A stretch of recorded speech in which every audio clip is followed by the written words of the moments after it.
going to look at function notation.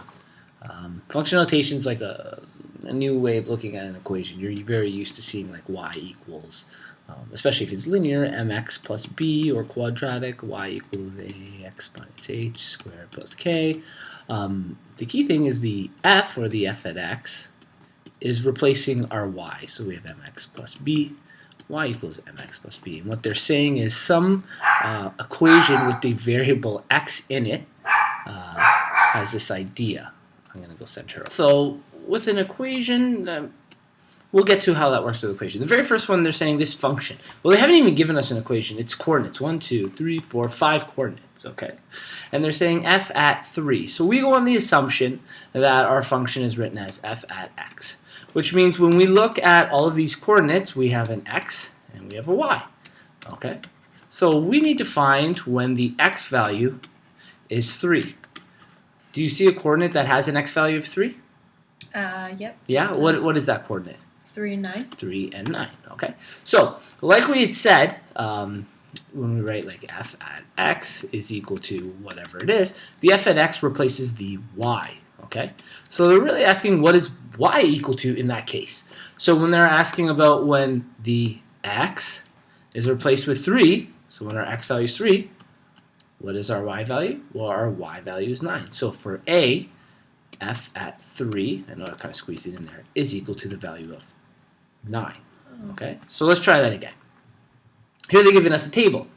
Same idea. Normally you see a table with x and y, right? But here they've written f at x, because f at x could replace our y. So they're asking us f at 3. So they're looking for when the x value is 3. Do you see when the x value is 3 here?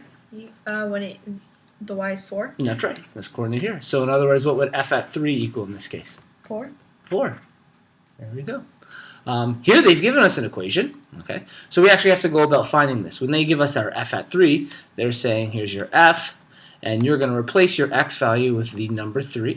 Okay, so we get negative 3. The x value is now replaced with 3 squared plus 2 times, again we replace the x value with 3, and then minus 5, and from here it's just essentially simple BEDMAS. So f at 3 is equal to, that becomes 9 times 3 is negative 27, plus 6 minus 5 is going to be negative 26, I believe. Okay, so in this case f at 3 is negative 26, and all of that is substituting a value in and carrying out BEDMAS. Is that okay? Yeah. Okay, and then finally we're going to do one with, I have it over here. Great.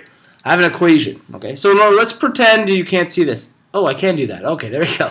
So you can't see it. And we're looking for the concept of f at 3.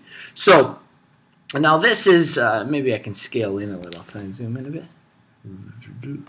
That's a little better. Now we can see a 3 value. Okay, so we're really looking for when the x value is equal to the number 3. Okay, now when we scroll up here, they've given us a line.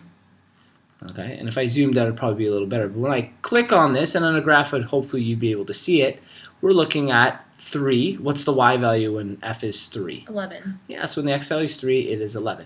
And another way it could have done something like this on a graphing calculator or something like that is because when they're looking for x, when x is 3, you can literally type in x equals 3, and the two lines would intersect at that point. So when I click on it, lo and behold, we get 3 and the y value being 11. So when we go back for our fourth, we'll call it D, for question D, that looks like an A. There you go. Our f at 3 would be equal to the idea of not 1, but 11.